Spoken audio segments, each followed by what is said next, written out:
So good evening, everyone. I've got a few things to say before we get rolling with the presentations, so bear with me. What I'd like to say is on behalf of the Southern Vancouver Network of the BC chapter of the Royal Architectural Institute of BC, or of Canada, sorry, and the Wentworth Villa, I'd like to welcome you to what we're calling the centenary celebration of the life, career, and legacy of Arthur Erickson in honor of what would have been his 100th birthday on June 14th of this year. There have been several events in Vancouver and other places in honor of his birthday, but this is ours, and this is a particularly important one for us because we're trying to combine a profile of Erickson's architecture and urban design work, not only globally and regionally, but with a special focus on Vancouver Island. And I say that because for the most part, we found that many people don't recognize what Arthur did in the Southern Island region, or even the island period. And there's some very important and exciting kind of projects that need to be profiled. So you're going to be the witness of those tonight. So again, my name is John Scott. I'm the MC for tonight. I'm representing the BC chapter along with what I call my fellow fellows, Mr. Chris Gower, fellow fellows of the college, the RAIC College, Chris Gower and Stacy McGee. I don't know where Stacy, there he is. So these two gentlemen have worked their buns off making this happen, and I want to give them credit, a lot of credit for helping put this together. We're really looking forward to the evening.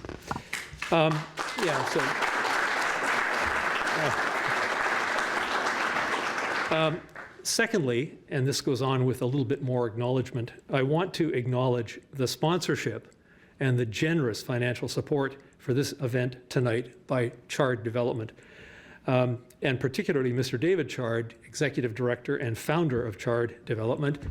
David is here with us tonight. Just wave, David. Yeah.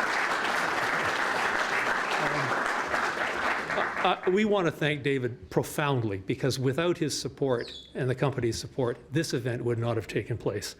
So I thank you, David, from the bottom of our hearts. And I also would suggest that we thank you, too, for continuing to make the contributions that you have with high-quality residential stock in downtown Vancouver area. It's all around us. Everybody knows what a great job they're doing, affordable, high-quality housing. So thank you for that as well. This is helping us with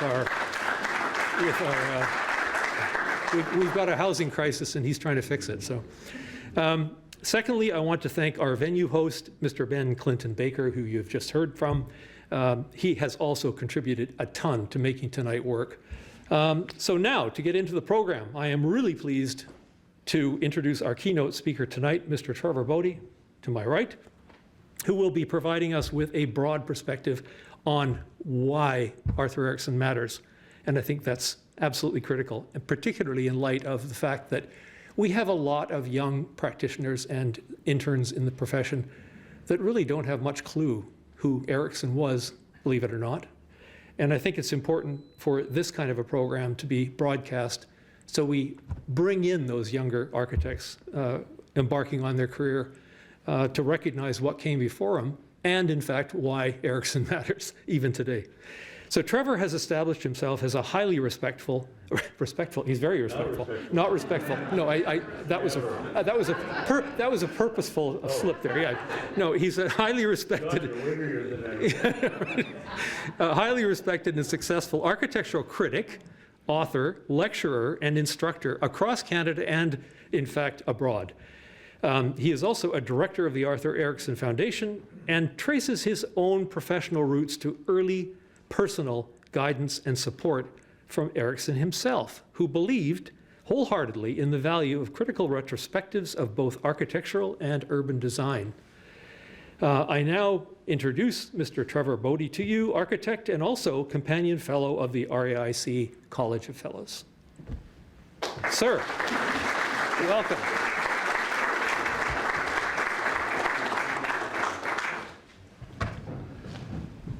Well, it's terrific to be here. This is actually what was thought to be the culmination of a national tour that started in Winnipeg your hometown, Steve Barber, in January at 40 Below. And I did a 30-minute mini version of this. Then I took it to Regina, to the Saskatchewan Association of Architects, and did a little bit longer version. Then, as you'll see, I did a film series on Erickson in Vancouver in June for his birthday. And then this fall has been quite amazing because everybody wants to hear about Erickson because it's 100 years. This fall I've done talks in Atlanta, Georgia, London, Ontario, Stratford, Ontario, Kitchener, Ontario, Cambridge, Ontario, Toronto. And then the idea was that this would be the crown and glory at the end, but I have a little surprise to announce in the middle of the lecture. Thank you, Mr. Chart, for supporting this. We had a very nice tour of their terrific project on Main Street and 6th in Vancouver, and we've been trying to have a meal ever since, haven't managed it. I'll hold you to that, Mr. Chart. We need enlightened developers and people who do good things, so keep it up. When I shuffled over here earlier in my life, I had a girlfriend in the Romeo and Juliet Tower. So I spent many a night in that building, and it was very well run, barbecues on the roof, watching the clouds come in from the Olympic, and so on. So I have a lot of respect for you as a user of your building, so keep it updated. So tonight will not be a conventional biography, soup to nuts, of Arthur Erickson. I could do that, and in another context I might. I think it's much more interesting to get into the ideas. So the question I'm putting before you tonight is, why does Arthur Erickson matter? Why should we talk about him? Why should students still know about him, and so on? So I'm going to try to give you a fairly diverse set of reasons for that in the course of the evening. They'll probably need some clarification with your questions, which I welcome. But I'm not doing a bio. I'm not even showing the greatest hits. There will be key Erickson buildings you'll know that I'm not showing. But I'm also got some surprises, some things that almost none of you in the room have seen from Erickson's corpus. So it's a selective history, and my whole intention is to drill into the work. Now, if you're interested in Erickson's biography, there's a new film just been released last month called Line of Beauty. Is that right, Jeff? Arthur Erickson, Beauty Between the Lines. Okay, Beauty Between the Lines. Well, that film, which is a 90-minute feature documentary, covers Arthur's biography really well. In fact, a lot of the film is about him, his tragedies, double bankruptcy, his love affairs with Francesco and Ellen, and so on. So that is your source if you want a more detailed biographical interpretation. I'm up here tonight as an architecture critic. In other words, I'm trying to help you understand the works and to some degree the man in what I show you tonight. So if I fail or succeed, let me know. It's great to be back here. I mean, what a room. I've got people in the room that go back to high school in Edmonton, Alberta. And in fact, the sister of a classmate, Brenda Morey, arranged a wonderful musical prelude.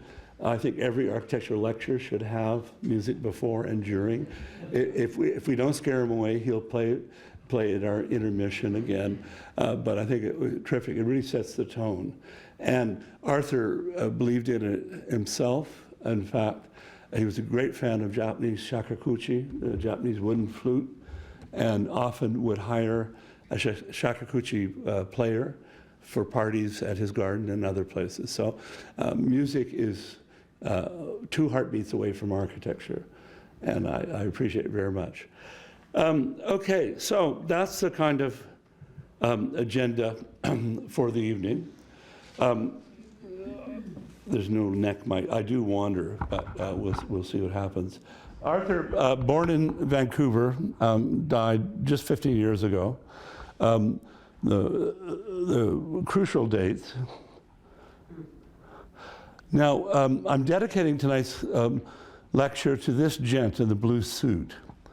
This is a British historian and critic of architecture, originally a Polish Jew who wandered into Britain in the 30s, studied architecture, practiced for 10 or 15 years, and then started writing books and reviews. He was an anchor of the Architectural Journal in London, AJ, and he reviewed excuse me, Simon Fraser University in London. So he's had this long interest in Arthur Erickson his whole critical career. What you see here is I gathered together architecture critics from every continent in 2005, and we met at the Museum of Anthropology in Vancouver. And it was, ours is a dying profession. There's 110 architecture critics left in the world, and they're disappearing annually. So here you have 10% of the world's architecture critics. Yasmin Sharif from Nairobi, currently working in London. Samia Ram, who is from Pakistan, taught in the Emirates for many years. Desmond Hui from Hong Kong, you'll be hearing about him in a minute. Behind him is an absolute giant of Latin American architecture and writing, Roberto Segre, who's originally a Spaniard, who lived in Cuba for many years and ended up in Brazil. Director of the Museum of Anthropology. Bearded guy at the back is one of my mentors when I studied in London, a historian called Dennis Sharp, an expert on expressionism, because I was interested in Cardinal and he was interested in Cardinal and so on. Arthur, of course, right here. Joseph Rickert, me, and then Louise Noel from Mexico City. So we brought together critics in Vancouver to talk about Vancouver and about the state of criticism. And Joseph died about 3 months ago. But in 2014, amazingly, he was given the Royal Gold Medal of RIBA. Now, can you imagine Michael Sorkin or getting the AIA Gold Medal? Not in 1,000 years. Me getting RIC, forget it. You know what I mean? To give a scholar, intellectual, and writer, you know, the highest award, very unusual. So I organized a later symposium in London at the V&A Museum, Architectural Association, where we celebrated this unusual fact that architects actually do read and like people who write. So here we are in the Great Hall. We had the last session, 2 nights downtown. We toured the city. I showed them everything. Here's the last night. Here's Desmond Hui from Hong Kong again. And what a splendid place to have a symposium. Now, here's my announcement. On Wednesday, I go to Hong Kong, and Desmond has arranged a symposium in honor of Joseph Rickert again. So in a few days I'm going there. In the strange pretzel logic of airfares, I found out it was $300 cheaper to stop in Bali on the way back than it was to go directly back to Vancouver. So I have a long and very intimate history with Bali. This is a poster for one of my lectures at Denpasar. I'll be doing another one, so sorry, Victoria. This is not the last one of the year. You got scooped by those aggressive Balinese. Yeah. And here's my host. Popo Danis on the right is Indonesia's, certainly Bali's best architect. Terrific architect of villas, resorts, et cetera. Really fine architect. Melati, his partner, is an interior designer and head of a Legian, traditional dance troupe, et cetera.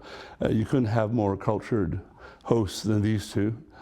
And then, most of all, this is a woman I met as an architecture student backpacking in Indonesia in 1977. And she ran a tiny little losmen, or a backpacker's hotel. The price back then was 50 cents per night. And we ended up spending 6 weeks there. I learned the basics of berbahasa Indonesia while there, saw a lot of great dance and so on. Long and short of it is, there's a lot of missing gaps in tonight's talk. 45 years later, I tracked her down and met her again, and went back to Bali. What had happened, they were not wealthy. They were running a backpackers motel. They had a rice field in the valley, which they sold to the Aman Hotel Group. Some of you will know Amandari. Amandari is one of the world's most expensive, exclusive hotels. It was built on their land. And they made her cultural concierge. Can you imagine this? So from 50 cents a night, student backpackers, to $1,000 a night, five-star people. This is the strange world we're in. So her name is CT. I'll be seeing her soon. Okay, now there's, as you've already sensed, there's a bit of personal content in this. The last, yeah, you want more Arthur, it's coming.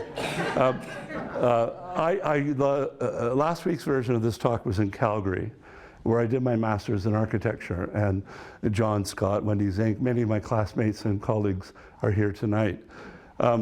So I was going to take all the personal stuff out, but I figured with this crowd, leave it in. So, and you'll see how my story and Erickson's are intertwined in some very interesting places all through my career. Back up the clock to Edmonton, Alberta in about 1961 or 62. We shopped at Canada's second shopping center, the Westmount Shopping Center. You know, the Park Royal in Vancouver was the first. We shopped there, and for the princely sum of a $10 purchase, which was a huge amount of groceries back then, you got a volume of a kid's encyclopedia for free. So my mom got me this book, the How and Why Wonder Book of Caves to Skyscrapers. And I went through it. It had pyramids and everything in it. Went all the way through it. The last two projects, this next to last, was Mies van der Rohe's Seagram building in New York, which really didn't do anything for me, I have to tell you. I was growing up in boxy Edmonton, boxy everything. Maybe it was a good box. It didn't hit me. But the last project in the book was this, Le Corbusier's Ranchon. And an 8-year-old kid, you know how they are, they get obsessed. They turn it upside down, inside out. There was a little plan, a little section. The walls went from 16 feet thick to 2 feet thick.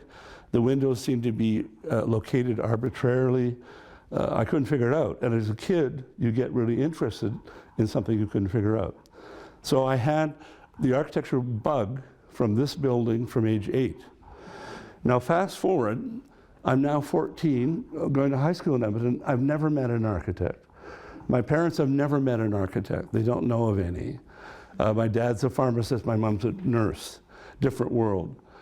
So back in the days, my father used to come home at lunch, and we would come home from school. We'd have a hot lunch at 30 below or whatever it was. And my father would do the mail. He went through the mail, and there was a Time magazine. He opened it up, and he says, "Look at this, Trevor. There's this architect from Edmonton, who's in Time magazine." Architect, that's how you say it in Edmonton. The architect, of course, was Douglas Cardinal. And I didn't know any other architect. So a few days, my mother went to the pulp and paper database, as I call them to my students, the pulp and paper database, which is the yellow pages, and looked up architects, Douglas J. Cardinal. His offices were 6 blocks away. So after school, I put on my parka. I unannounced, there's no internet, there's no fax, you just show up. I showed up in a room almost as big as this with one human being in the corner, a woman leaning over a mainline drafting machine, working very hard. I stood there, you know, dripping with frost, for clearing my throat a few times. Yeah, no notice, whatever. Excuse me, no response. I'm a high school student. I want to talk to Mr. Cardinal. And finally, the voice that came, no, not even a turnaround, said, in a male voice, come back in an hour. Okay, it's 4:30, it's dark, it's 32 below, the wind is out. I'm by the Edmonton downtown airport. So I wandered around to stay warm for an hour and come back. I came back, once again, no response. And finally, has Mr. Cardinal come back yet? Is he here? 10 minutes. So I stood there dripping and the icicles falling. No. Anyway, the woman working in the corner with a ponytail was Doug Cardinal. He was in his hippie Indian architect phase. He had a ponytail right down his back. And this is 1968, and I'm 14. He turned around and he had a bear claw necklace. Too cool for school. You know what I mean? I wanted to be an architect. You mean you can have long hair and you can wear a bear claw necklace? I'm in. So the long and the short of it is Doug and I started a Socratic dialogue then in the 60s, which, as you'll see in a minute, we'll show you some Doug's work at the end of the talk, ended up in a book. We wrote a book together on his work. So long, slow boil.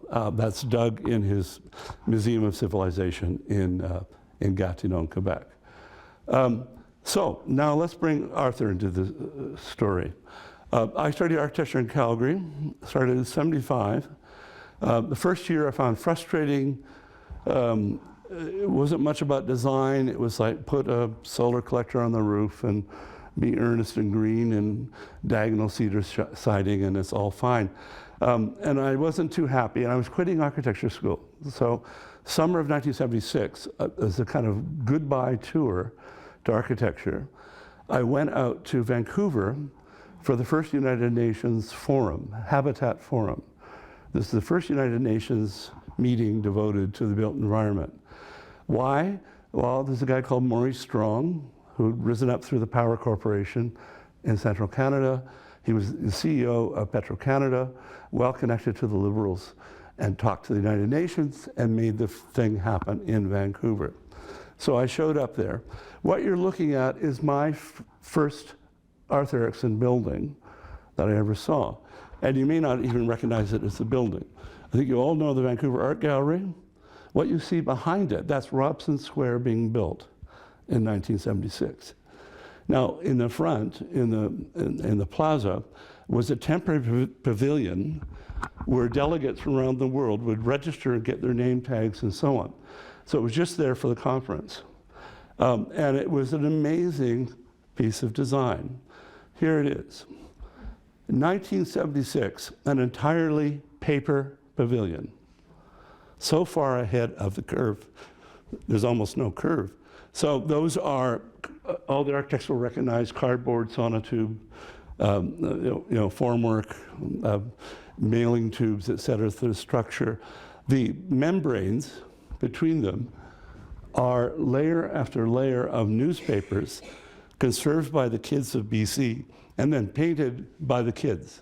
So they built up a membrane and varnished it, so it was kind of rainproof and open to the elements. So there it is, the Habitat 76 pavilion. The other architecture student there, I didn't meet him then, but I met him since, a young guy from Japan by the name of Shigeru Ban. Now, he was as knocked out by that building or more than I was. And I'll show you Arthur's legacy, indirect, over the decades. So Shigeru Ban goes back to Japan, rises up, has a very successful career, wins the Pritzker Prize, etc. But in 1983, there was a very serious earthquake, Kobe earthquake and a couple others. He developed a paper temporary housing project for disaster relief. And in his own words, 100% attributed to Erickson. So who knew this? I didn't know this until Shigeru Ban told me. So you have a legacy, indirect, from a minor temporary building, shaping someone halfway around the world decades later. That there's the temporary housing being underway. Then this is an under-known Erickson work. It's called the Evergreen Building, Pender Street, downtown Vancouver. Site owned by a lawyer. He wasn't sure if he wanted offices or apartments facing the ocean. The serrated edge is facing the harbor, beautiful vista and mountains, etc.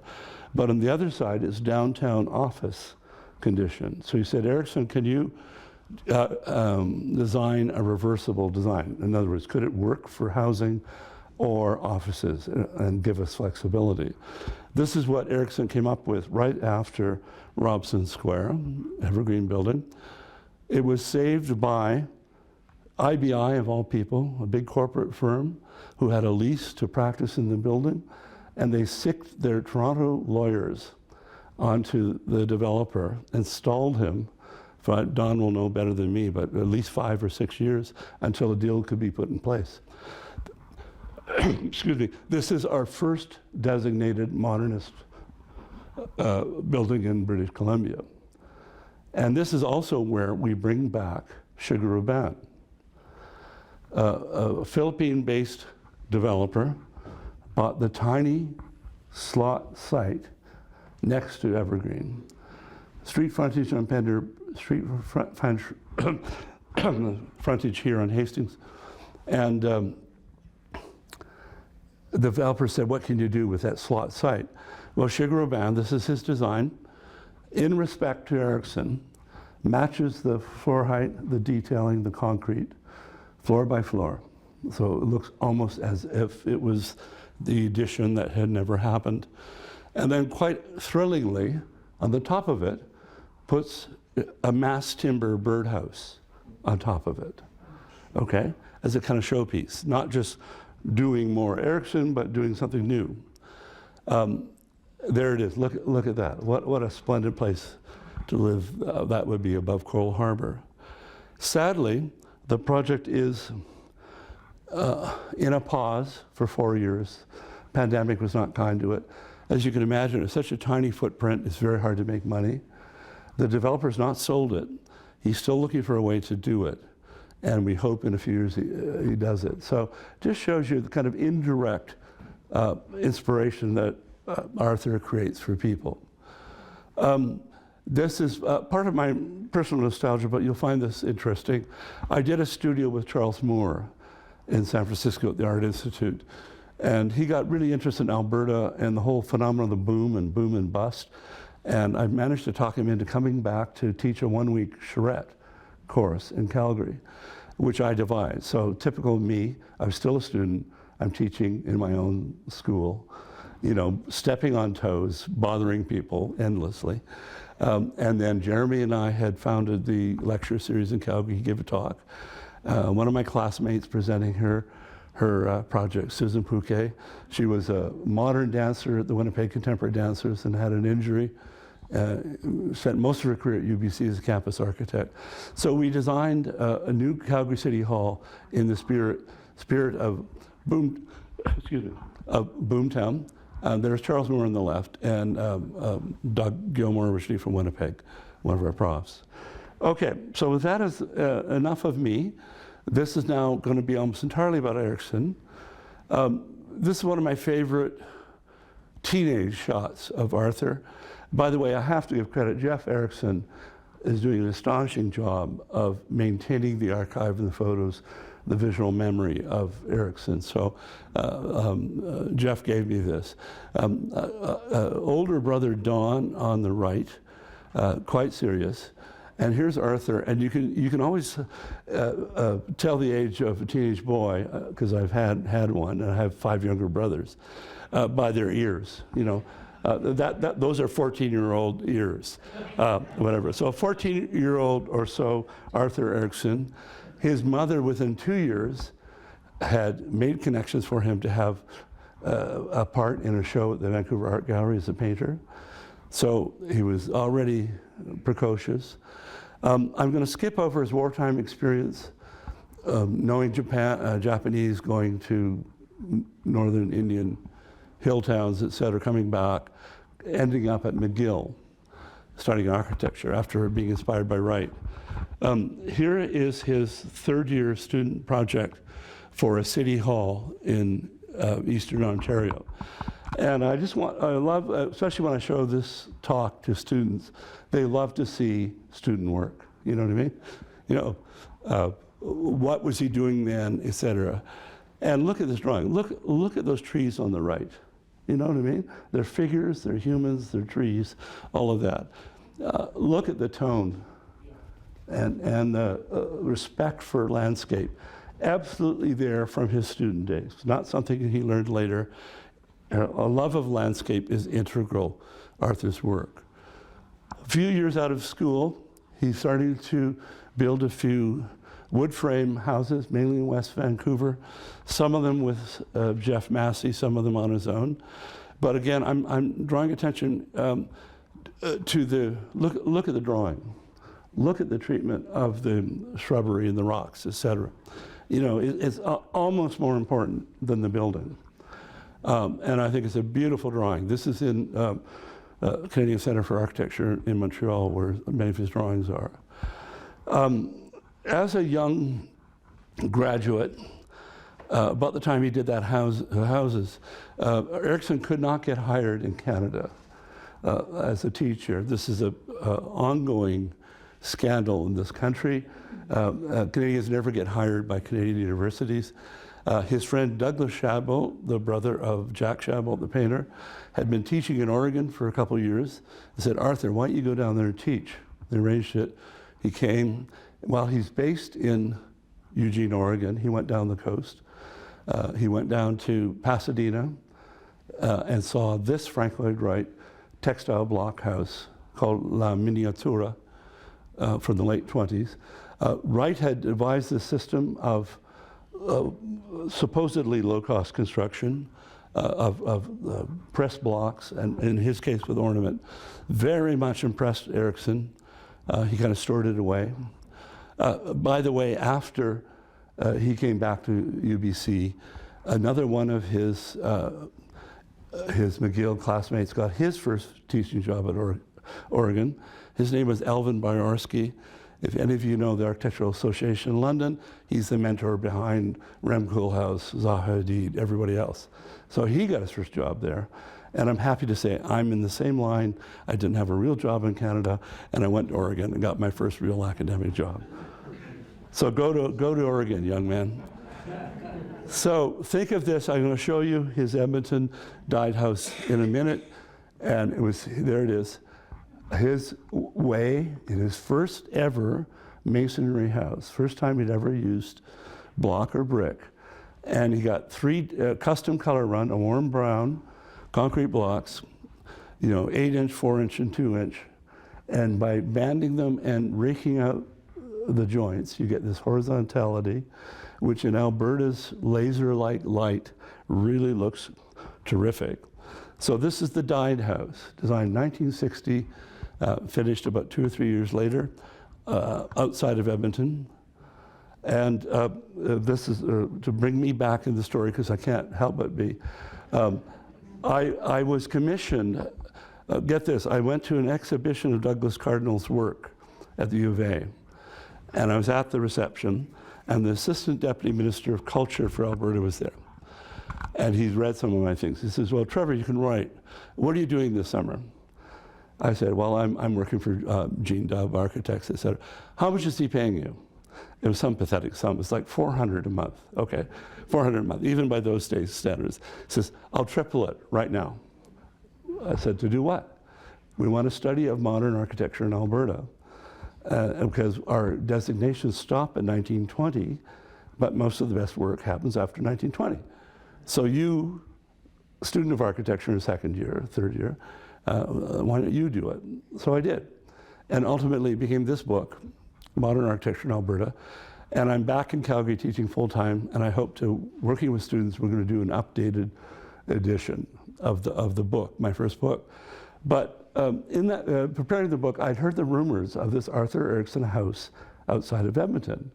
It was not in any of Erickson's publications. It was not in his list of projects.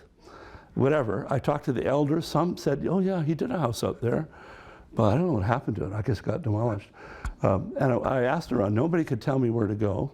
I finally got a hold of Arthur. I said, Arthur, this house you did in Edmonton, is it for real? He said, oh yes. The people were wonderful clients. The Dides, he was a professor of law. She was a art historian and collector of art. There couldn't have been better client, and was a gallery house. It was a place to show their art. But then he says, don't waste your time, Trevor. It's long gone. It was demolished decades ago. So, poor me. I published the book without Arthur Erickson's only project in Alberta. And this is about the time. I'm going to show you a video clip. I'm using video twice in tonight's talk because you can see a lot of things quickly. So there's the Died house after completion. Look at the cubic modernist landscape, hedges turned into cubes, etc. Look at the flying beams projecting out from the front of the house, etc. And crucially, Arthur designed the garden. Everything you see there is not natural. The water pond is artificial. They edited the forest to make it what it was. In other words, Erickson's brilliance as a landscape architect was evident from the very few first projects. I skipped over the project that Jeff is presenting later, the Philbrook House, which immediately preceded this, and you'll start to see some linkages then. Okay, I'm going to continue on with houses for a few minutes, then we'll see the next video. By the way, we're more than halfway done, so John Scott doesn't have to have a nervous breakdown. Yeah, exactly. This is the Smith House. This came right after the Died house. Now, the Died house was an experiment with the flying beams and a lot of this in the garden and so on. So this house was really the design that put Arthur on the international design map. I would say it's almost certainly the most famous and renowned Canadian house of the 20th century.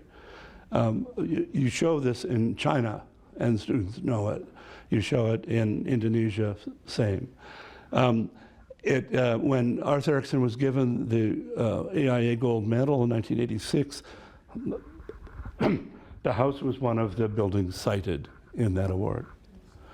So, flying beams extending out into pure space past the column. Look how the house notches into that stone. An amazing interplay of wood and stone and glass. Absolute stunning house. Here is it's a tiny house, 1,200 square feet. It's a square spiral. Each side of the house goes up a few steps from the last. You kind of go around, and then previously there was stair up, and you could go around the roof and look at the site from up there.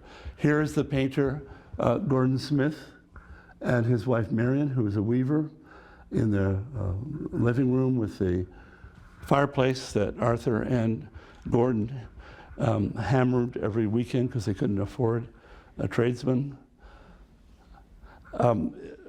And I'm taking my Calgary students there in February. This is soon after the Graham House in West Vancouver. Stupendous site, as you can see, overlooking Horseshoe Bay, and the ferries coming and going, kind of cascading down the hill, a series of platforms, whatever, intertwined with the stone, a made site, a found site, and so on. Sad to say, this building was demolished by the Lalji family, who own Park Royal Shopping Center. It was demolished 10 years ago. Nothing has replaced it. It's an empty site. We have no protection for any Erickson building, as far as I know.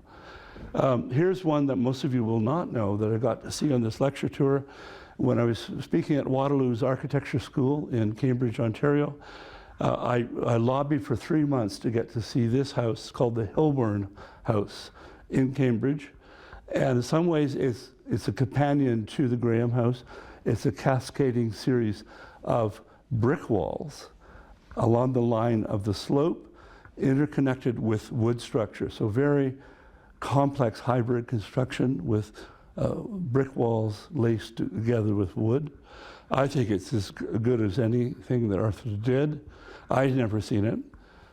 Here's the owner, eccentric bachelor into ballroom dancing.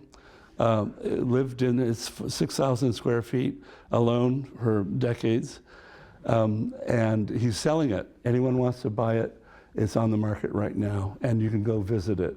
So pretend you're going to buy it, go to Cambridge, Ontario, and see it. And look at that.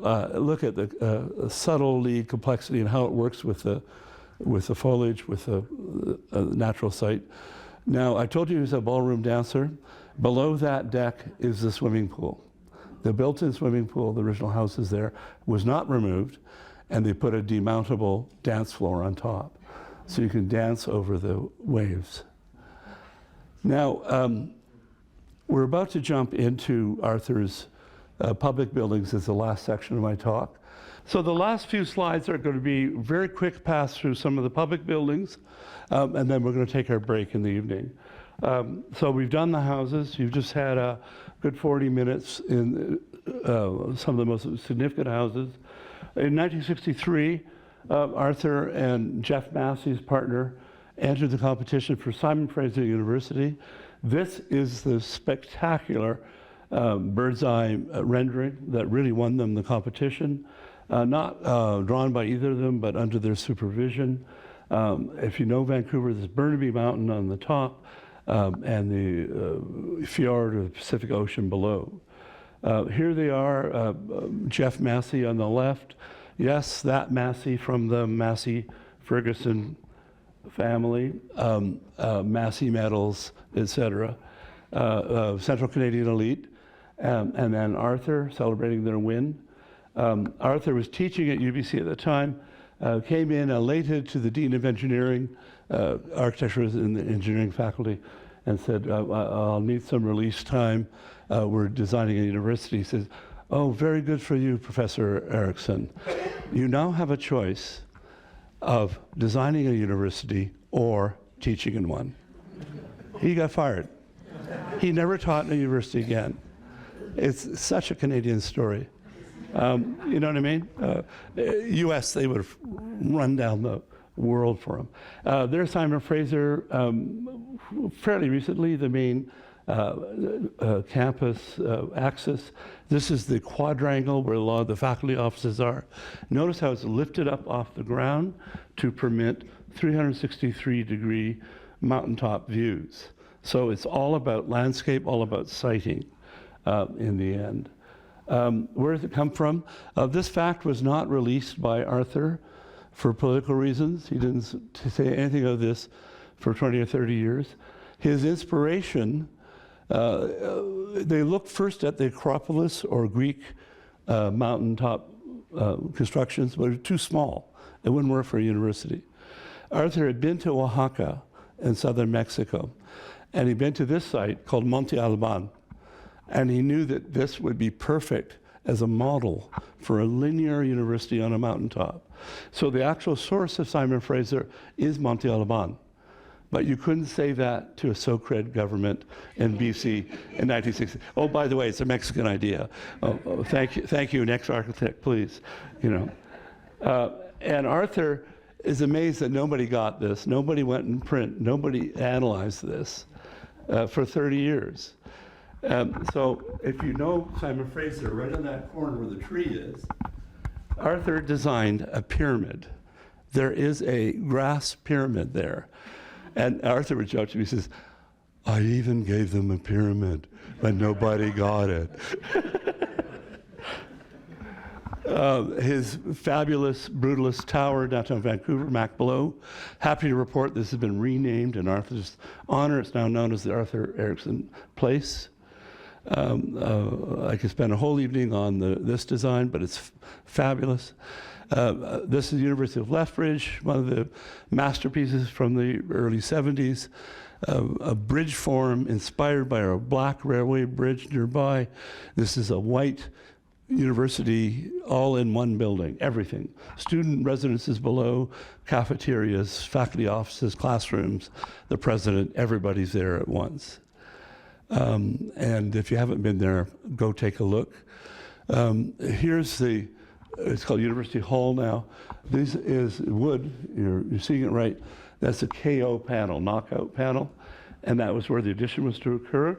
Never happened until, unfortunately, Toronto's biggest firm, Kooraburra, Payne, McKenna, Bloomberg, KBMB, got loose on it about 6 years ago, and this is what they did.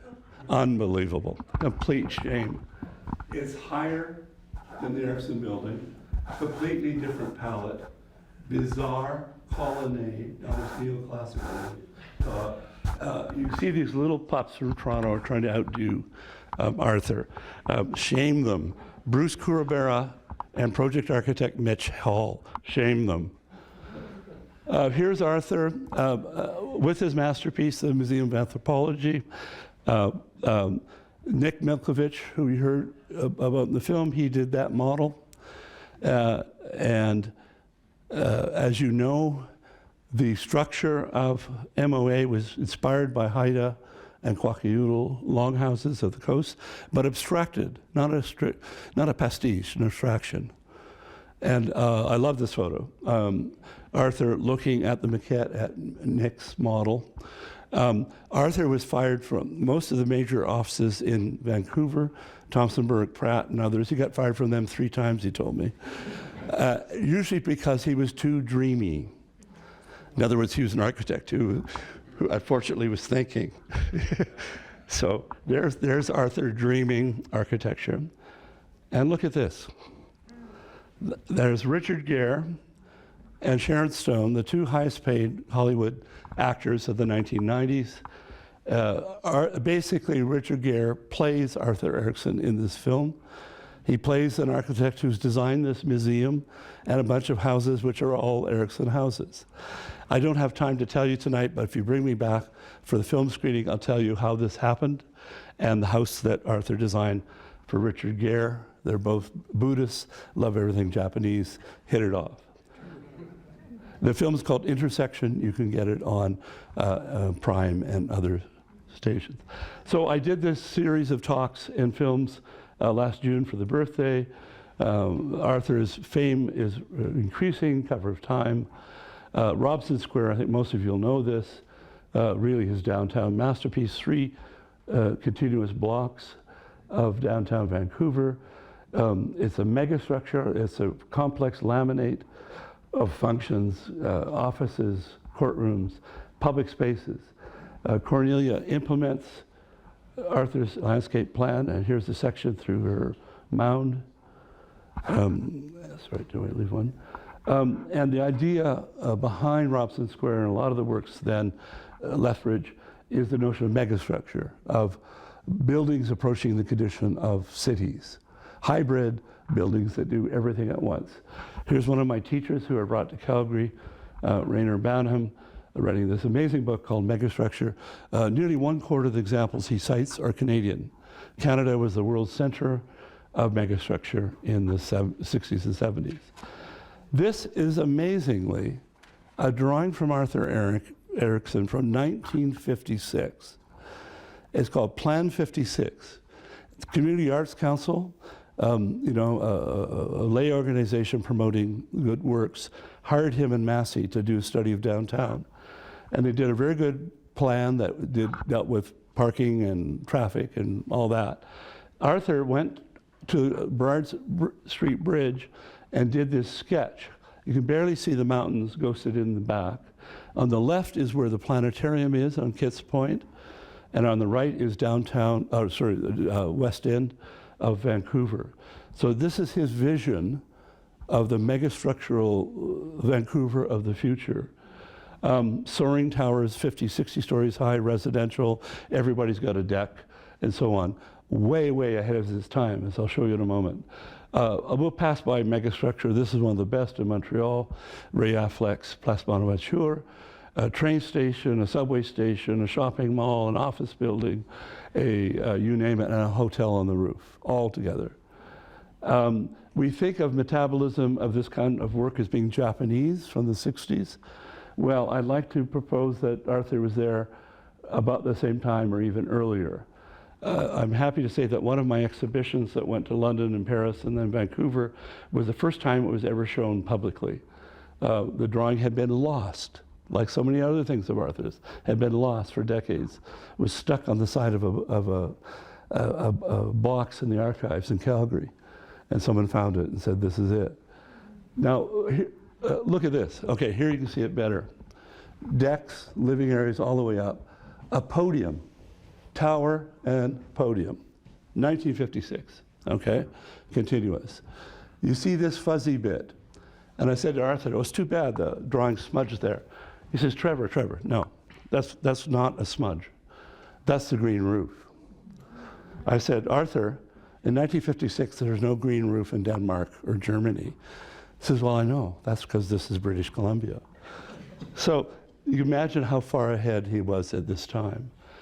So I think the central idea of Erickson is this notion of the constructed landscape, architecture approaching the condition of landscape, deep commitment and involvement of landscape in it. And then this is Ian Gillespie meeting Bjarke Ingels. I took Bjarke Ingels to that building. Then I introduced him to the developer, and the rest is history. This is the Vancouver house, which is a kind of variation on the Evergreen Tower. Very consciously so, Bjarke admits it. There it is by the bridge. Too complex a building to talk about in detail, but this is the Canadian Embassy in Washington. We're now in very late Erickson, into the 90s. Mandatory classicism, urban design rules in Washington, mandatory capitals and so on, but he did it in a brilliant, subversive way. Cornelia designs the landscape and the drooping things. And almost the last building that Arthur was really in control of is this one near Granville Island. It's called the Waterfall Building. He wanted to show that you could get almost the same density in a courtyard building as you could in tower and podium. And Jeremy Sturgis and Leslie are here. They lived here for a couple of years, and will probably answer questions about what it was like. There's Arthur with his design associate, Wynn Beleska, on that project. The secret behind it is the developer ran a server farm. CPUs, computers running 24 hours. The problem is too much heat. Water circulates to scrub the heat out of the room and then makes the water fall by the street. That thin line at the soffit of the curve is water. This was a restaurant that never really worked under construction. There it is from the inside. And the courtyard, still there today. My European and Asian visitors are amazed at this, that they don't know about it and why it was not published. Last few slides, Arthur's enduring impact. You wouldn't realize it, but Douglas Cardinal is totally inspired by Erickson. He was at UBC when Erickson was teaching briefly. Erickson was the model for doing a new architecture for Western Canada resonant with landscape. That's St. Mary's Church. This is one of my favorite Cardinal images. It's Grand Prairie Community College just rising up out of the ground. You see the interrelationship of the sloughs, the poplar bluffs, and the building. Landscape becoming architecture, architecture becoming landscape. And that is the theme of our book. Then one more, Clifford Weens, Regina.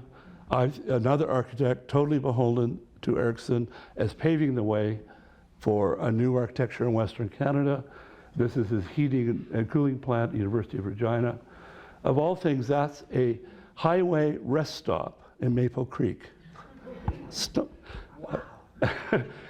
We try to get it designated, no luck, and it's under threat of demolition right now. Finally, last project of the evening. Bridget Shim, Howard Sutcliffe in Toronto. Both of them had worked for Erickson, and in their view, Erickson informs their entire practice. And their practice is all about integration of building and landscape. This is a tiny pavilion. It doesn't even have a washroom in it. It's a place to have tea or a drink in a ravine. Beautiful detailing, beautiful integration of light. You can see how Erickson's lessons about inside and outside, how architectural frame view is being understood here. the Japanese aesthetic that Arthur knew, and then whatever. So, thank you very much. It's been a long, thrilling ride. Good to be here.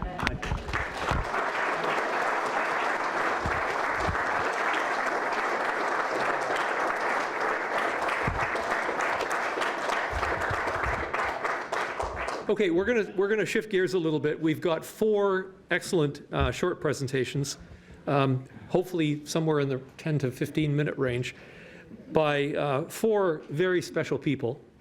The first is Arthur Erickson's nephew, in fact, Jeffrey Erickson, and this is what we might call career commencements, maturing Filbert House legacy. Remembering, retaining, restoring. So without further ado, I'm going to get Jeffrey to come up and give you his presentation. We're going to go through each one, lickety-split through, and then we'll have the open floor to questions and answers. Thank you. Thanks. Jeffrey. Hello, thank you very much for coming, everybody. And Trevor, that was a wonderful presentation, I think. So this is a bit more of a it's partly personal, but this is mainly about Arthur's Filbert House, 1958. Very important project in his career because he was allowed to really explore with materials. He was trying to break out of the modernist mold.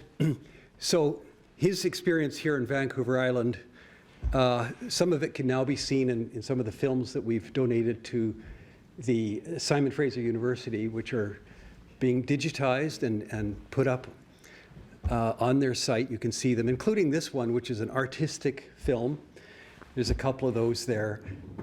Arthur painting at Qualicum Beach.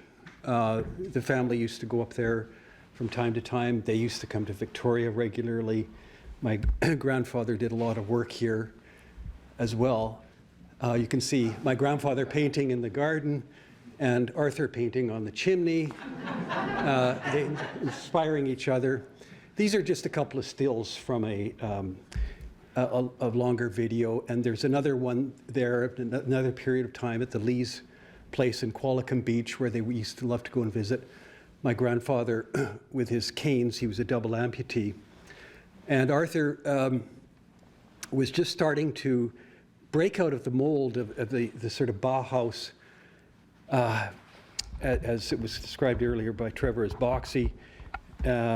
This is the Massey House in 55, in Killam Massey House, that is, for artist Ruth Killam.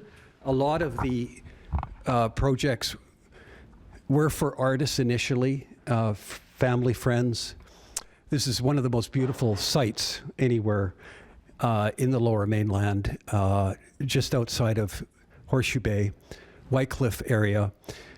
And then he did, in 1955, a house here in Qualicum Beach for the McKeans. It was one of the first with green roofs. They stopped trying to maintain the green roofs on this particular project. There also is a project he did on Hornby Island, which has green roofs. It's a resort, a whole series of small cabins with a main building, all in green roofs, 1955. I think it's probably the very first. I happened to go to school with Craig McKean, and so I had a lovely visit up there one day. And so experimenting with materials and new forms, trying to break out of that cubist look. He started experimenting with plastics and various effective lighting and that sort of thing. This is in the cabanas for the Grauer family.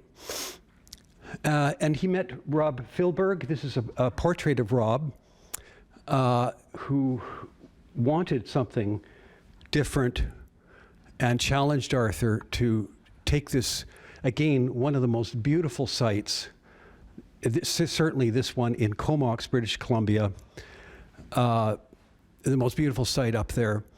And this is one of Arthur's original sketches for the house before it was, before he really had decided the direction, but it had the swimming pool in there, as you can see with the house reflected in it. He always used water. And you can see the pool in the original drawing he did here, extending out from the house. Unfortunately, it wasn't built originally. And this is just an example of one of the plans showing how the whole form started to shape. It was very unusual at that time. And the construction of the house took a long time. They went in there first and shaped the land, which in order to take advantage of all the best views. And Rob helped quite a bit. And here he is at the site before the grass had even grown in. And it was quite a daring project. And while he was working on it, he would often stay down in Qualicum at the Milner residence. And Veronica Milner asked for an addition to her house, and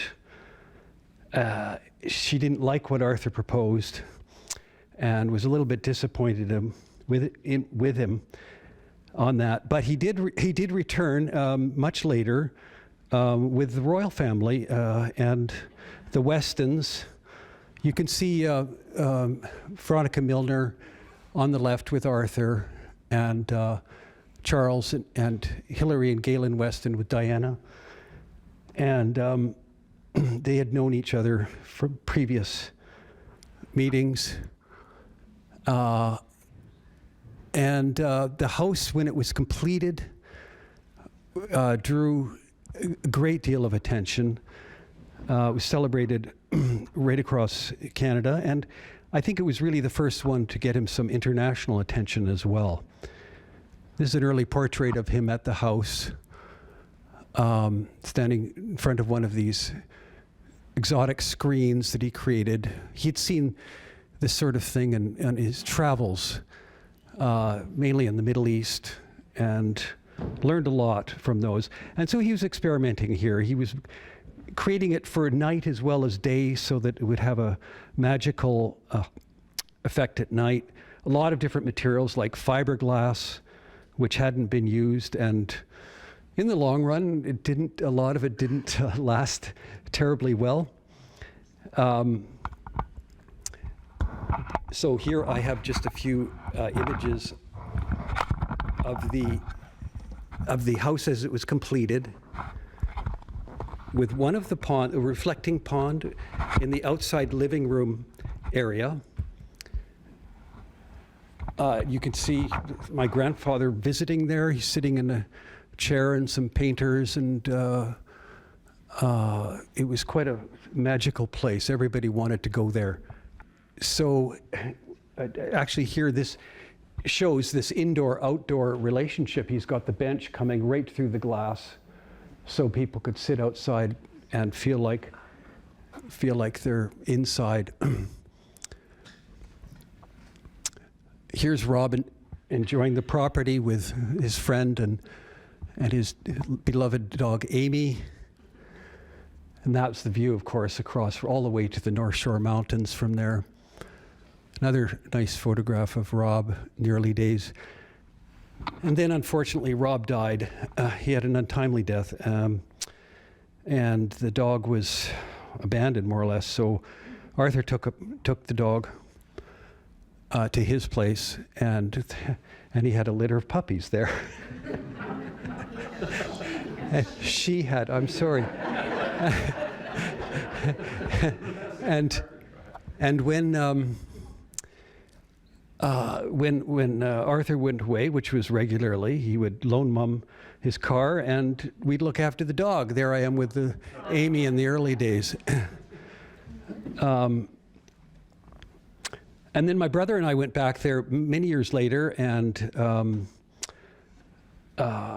we met Doug Fields, who had completely restored the house. This is in the 90s.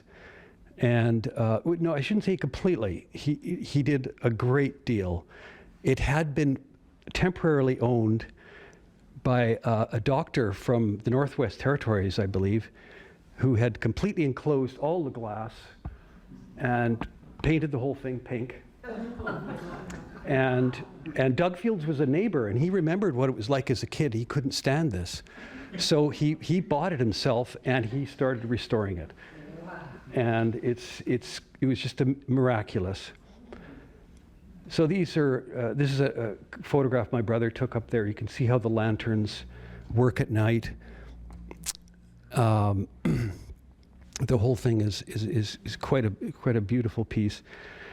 And then again, we were called back. My brother and I have Studio Erickson now, and we were asked to not only restore the house back to its original form, but to add the swimming pool that never got built, to add a second bedroom in the form of a wing that we proposed. So we went up in there in the winter to check it out, meet the client, and we had all the drawings done up. This is with the pool added. I can see that the other one, interestingly, Arthur drew the other way away, so the pool's off that side. But in fact, this is the same location as where he wanted it in the plan. And we followed that as closely as possible. And so this was a permit set we had submitted with another architect, Alan Peters. And just before they started work on it, we learned that the house the whole property had been seized by the government, and other properties also owned by the client, and they were in serious trouble. And we're very concerned about what will happen to this house now. And if anybody has any knowledge, we would be very interested in knowing. We helped the Comox Museum do an exhibit there on the house, and so they're helping make some awareness of it. So here, this is just a quick shot showing how the original house, that's what's there now. And that's where we felt that the addition should go. It shouldn't touch the original house.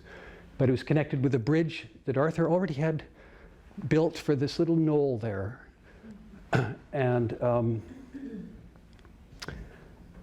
so these are some renderings my brother did, Christopher, of the restored house. Everything down to trying to get the wood frames rather than just aluminum framing, which had been done initially for cost. And also things like all of the terrazzo restored on the floors. We had to very carefully look at all of the materials that had been used and what would work. And what Arthur would do if he was to try to bring the house back. Even this table, which he designed, custom designed, that rises right out of the dining room floor, made of terrazzo, two-tone terrazzo, still there. They've got a carpet around the base of it, but the floor is all there. And we had an expert come up and look at the terrazzo, how we could get the same look exactly for some areas that had been damaged over time. So these are some of our renovated looks. Arthur, back in that period, used gold quite a bit in some of the rooms to give it a warmer color. So we carried that through to the kitchen area and the kinds of cupboards that he did frequently, even in his own house.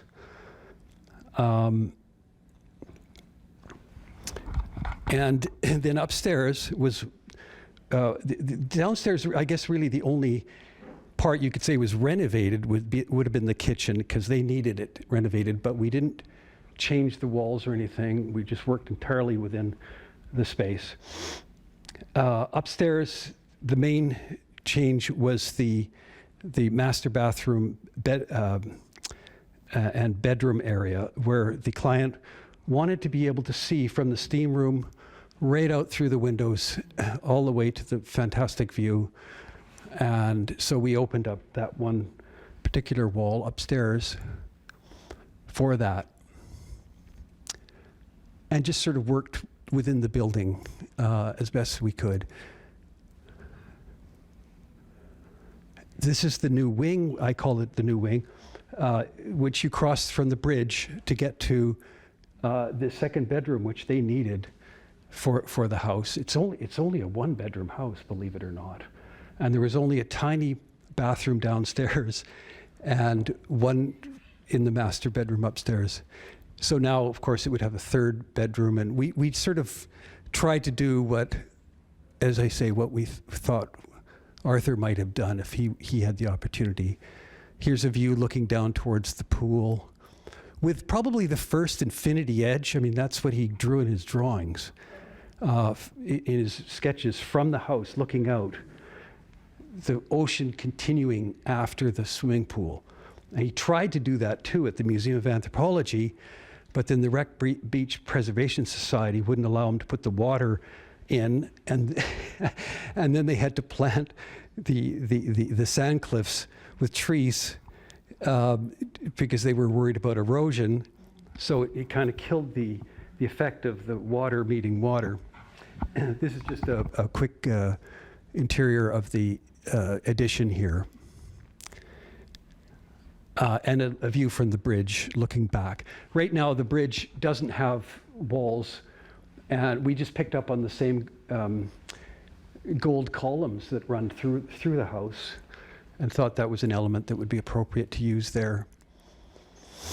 And this just gives an overview of the swimming pool with the addition and the effect that would have.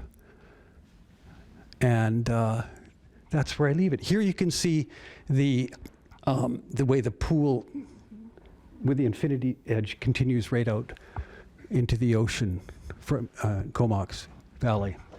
Thank you very much.